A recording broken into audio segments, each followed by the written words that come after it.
అధికారంలో ఉన్న ఆమ్ ఆద్మీ పార్టీ తాజాగా కీలక నిర్ణయం తీసుకుంది.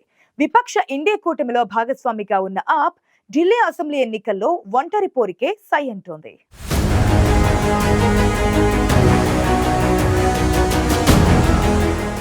ఆమ్ ఆద్మీ పార్టీ నిర్ణయంతో కాంగ్రెస్ కంగుతిందే, లేక కాంగ్రెస్ కూడా ఒంటరిగానే పోటీ చేయాలని భావిస్తుందా?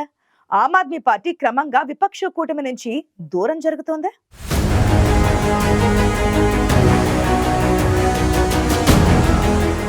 వచ్చే ఏడాది ఫిబ్రవరిలో ఢిల్లీ అసెంబ్లీకి ఎన్నికలు జరగనున్నాయి. ఈ నేపథ్యంలో ఇప్పటి నుంచే రాజకీయ పార్టీలు అసెంబ్లీ ఎన్నికలపై ఫోకస్ పెట్టాయి. ఇప్పటికే అసెంబ్లీ ఎన్నికల తొలి జాబితాను విడుదల చేసి జోరు మీదున్న ఆమ్ ఆద్మీ పార్టీ ఇప్పుడు మరో కీలక నిర్ణయం తీసుకుంది. వచ్చే అసెంబ్లీ ఎన్నికల్లో ఒంటరిగానే పోటీ చేయాలని ఆమ్ ఆద్మీ పార్టీ నిర్ణయించింది. ఇండియా కూటమిలోని ఏ ఇతర పార్టీతో పొత్తు కుదుర్చుకోవడం లేదని, తాము ఒంటరిగానే పోటీ చేయాలని భావిస్తున్నట్లు ఆప్ జాతీయ కన్వీనర్ అరవింద్ కేజ్రీవాల్ ప్రకటించారు. దీంతో ఢిల్లీ అసెంబ్లీ సమరం ఇప్పుడు ఆసక్తికరంగా మారింది.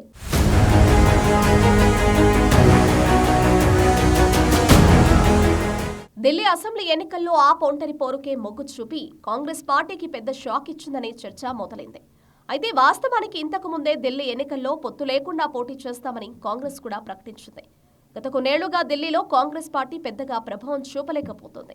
దేశ రాజధానిలో కాంగ్రెస్ పార్టీ క్రమంగా బలహీనపడుతోంది. అదే సమయంలో అసెంబ్లీ ఎన్నికల్లో ఆప్ మెజారిటీ స్థానాలను కైవసం చేసుకుంటోంది. మరోవైపు లోక్సభ ఎన్నికల్లో బీజేపీ సత్తా చాటుతోంది. ఇలాంటి పరిస్థితుల్లో ఆప్ మద్దతు లేకుండా కాంగ్రెస్ పార్టీ వచ్చే అసెంబ్లీ ఎన్నికల్లో ఏ మేరకు సత్తా చాటుతుందనేది ఇప్పుడు రాజకీయ వర్గాల్లో చర్చనీయాంశంగా మారింది.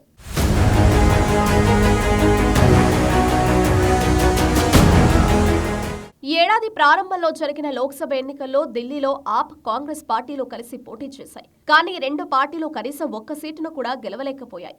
ఢిల్లీలోని మొత్తం లోక్సభ స్థానాలను బీజేపీ క్లీన్ స్వీప్ చేసింది.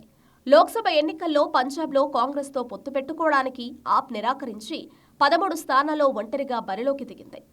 హర్యానా అసెంబ్లీ ఎన్నికల్లోనూ ఇరు పార్టీల మధ్య సీట్ల సర్దుబాటు కుదరలేదు. రానున్న ఢిల్లీ అసెంబ్లీ ఎన్నికల్లో కూడా ఆప్ ఒంటరిగానే పోటీ చేయాలని నిర్ణయించింది. ఆప్ ఎక్కువగా ఒంటరి పోరుకి మొగ్గు చూపుతుండటంతో ఇండి కూటమికి ఆ పార్టీ క్రమంగా దూరమవుతోందా అనే చర్చ కూడా మొదలైంది.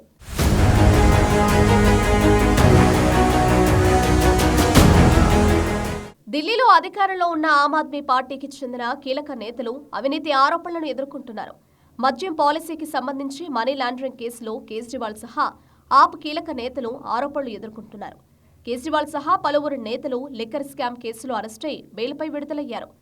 ఇటీవలే బెయిల్పై విడుదలైన కేజ్రీవాల్ సీఎం పదవికి రాజీనామా చేసి తాను నిజాయితీపరుడునని నిరూపించుకున్నాకే మళ్లీ సీఎం కుర్చీలో కూర్చుంటానంటూ స్పష్టం చేశారు.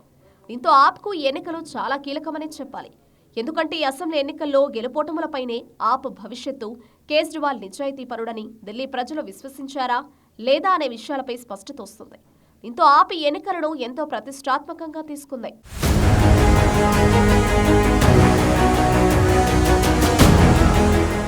లిక్కర్ స్కామ్ కేసులో ప్రధాన సూత్రధారిగా ఆరోపణలు ఎదుర్కొంటున్న అరవింద్ కేజ్రీవాల్ రానున్న అసెంబ్లీ ఎన్నికల్లో ఎలాగైనా సరే విజయం సాధించి బీజేపీకి గుణపాఠం చెప్పాలని భావిస్తున్నారు. అందుకే ఇప్పటికే మిగతా పార్టీల కంటే ముందే అసెంబ్లీ ఎన్నికల తొలి జాబితాను విడుదల చేసి దూకుడుగా వ్యవహరిస్తున్నారు. ఢిల్లీ పీఠాన్ని మరోసారి కైవసం చేసుకోవడం ద్వారానే ఆప్ సత్తా తెలియజేయాలని భావిస్తున్న కేజ్రీవాల్ ఎన్నికల్లో ఒంటరిగా పోటీ చేయాలని నిర్ణయించుకున్నట్లు తెలుస్తోంది.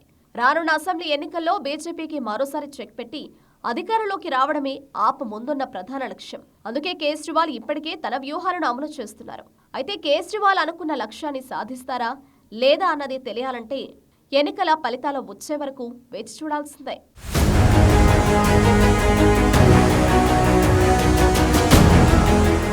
ఢిల్లీ అసెంబ్లీ ఎన్నికల్లో కాంగ్రెస్ తో పొత్తు ఉండదని ఆప్ జాతీయ కన్వీనర్ అరవింద్ కేజ్రీవాల్ స్పష్టం చేయడంతో ఆప్ నిర్ణయంపై రాజకీయ వర్గాల్లో జోరుగా చర్చ జరుగుతోంది.